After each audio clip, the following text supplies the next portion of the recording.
A very popular Pokemon within the Pokemon fandom, Clobbopus, is going to be coming to Pokemon Go through a fighting type themed event. And I'm going to be talking about the details for this event in this video. Let's get right into it.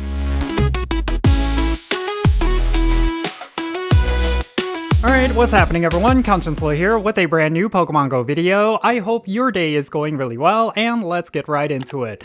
Alright, so we got some information regarding an in-game event that's going to be happening later on this month. It is, of course, the Well-Armed event. Now, there is a little bit of negativity around this event, specifically around some of the Pokemon that are going to be spawning, but I think the one exciting thing about this event is that it's going to be featuring a Pokemon that is going to be making its debut in Pokemon Go. And this Pokemon happens to be Clobbopus, and this is a fan favorite Pokemon that a lot of players have been wanting to be in Pokemon Go for a very long time. So let's go over the details for this Well-Armed event, and then afterwards let me share some thoughts regarding it. The Well-Armed event is going to be happening on December 11th at 10 o'clock a.m. local time, and it's going to go until December 16th at 8 o'clock p.m. local time.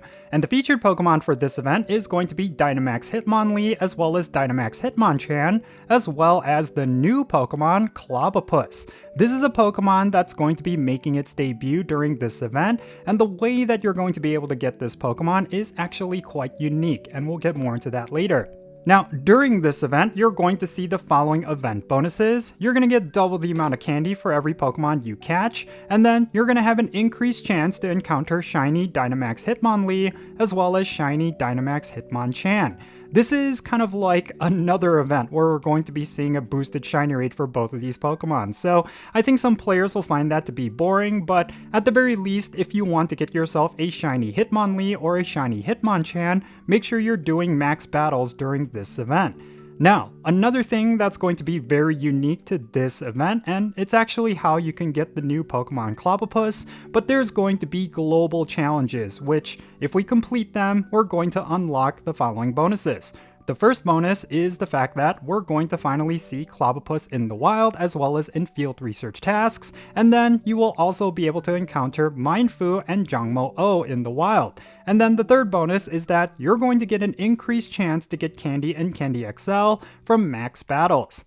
And then these are going to be the field research task rewards during this event. You're going to be able to get fast TMs, charge TMs, as well as encounters with event-themed Pokemon, including Dynamax Hitmonlee and Dynamax Hitmonchan. And then finally, during this event, we're going to have the following wild encounters. We're going to have Poliwag, Machop, Makuhita, and as an uncommon spawn, you're going to see Octillery. And that's pretty much it. I don't know if they're just limiting the amount of wild spawns, because we are going to be unlocking more wild spawns as we go, but this is essentially it. And it does seem like maybe they're hiding what wild encounters we're going to have.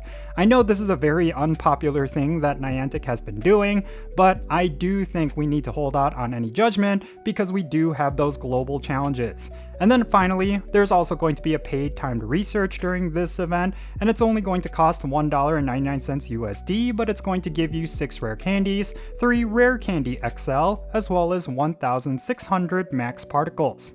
So when it comes to the negative sentiments around this event, I totally recognize them and I totally understand them. It's not necessarily a super exciting event, and one of the things that players have been complaining about is the fact that Niantic hasn't been fully transparent regarding the wild spawns.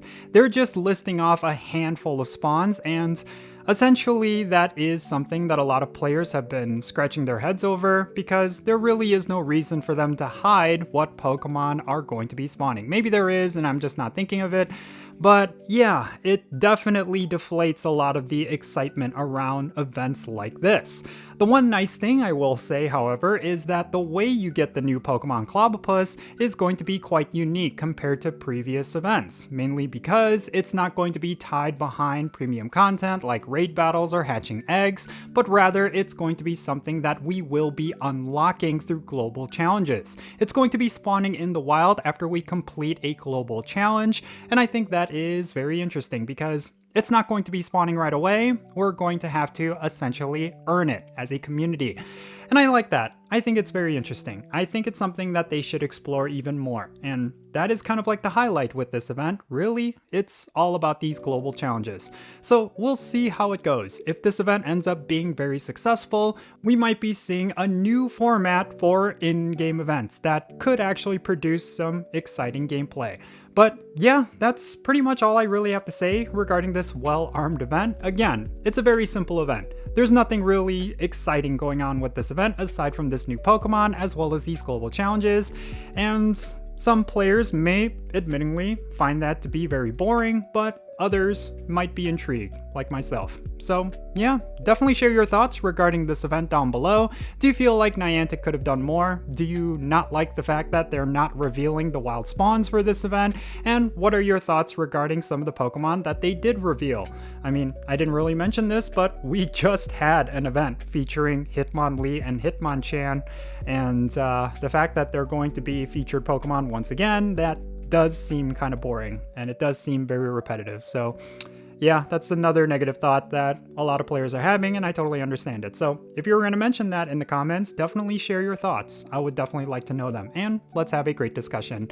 And thank you so much for making it all the way to the end of this video. I really hope you enjoyed it, and if you did, make sure you hit that like button, subscribe if it's your first time here, and don't forget that notification bell so you know exactly when I upload videos. And real quick, let me give a shout out to every single one of my patrons on Patreon. You're about to see their names on the bottom of the screen, and I really will say that I appreciate my patrons. And one of the nice things of becoming a Patreon member is the fact that I'm going to add you to my Pokemon Go friends list. And I'm going to try to send you gifts every single day, and I'll try to open up your gifts so we could become best friends eventually. But the big thing is, of course, when it comes to remote raids and all that good stuff, I'm always going to be prioritizing my patrons. So if you want to play Pokemon Go with me on the daily, the best way you could do that is, of course, by joining my Patreon. So I'll put a link to it in the description below. Make sure you go and check it out. And if you want to support my channel in a completely different way, you could always do so by following me on social media. If there is a particular social media platform that you enjoy, like Facebook, or actually I'm not on Facebook, but you know, Threads or Twitter or Instagram, and you want to find me there, make sure you go to there and look for @Jinsula. That's going to be my handle, and you'll have access to some exclusive content that I'm only putting up on my social media pages, and you'll be able to keep up with my daily content. Or I should say my daily life. My daily content is really on my YouTube channel. But before I end this video, let me also mention that Christmas is around the corner, and if you want to find yourself a very unique custom-made gift created by me, then go and check out my Etsy store. I'll put a link to that in the description below as well. It's going to be featuring some products that I'm going to try to add every single day, but there's a lot of cool, unique stuff that I personally designed, and maybe you'll find something for the loved one in your life who is a big fan of K-pop. And all the products are really high quality. I have a really solid distributor, and my reviews so far have been pretty good. So yeah, definitely go and check it out. Maybe you'll find something that you will like, or someone in your life who loves K-pop will like. So yeah. In any case, that's going to be it for this video. I'm Jinsula. Be safe, have fun, love yourself today, and I'll catch you in the next one.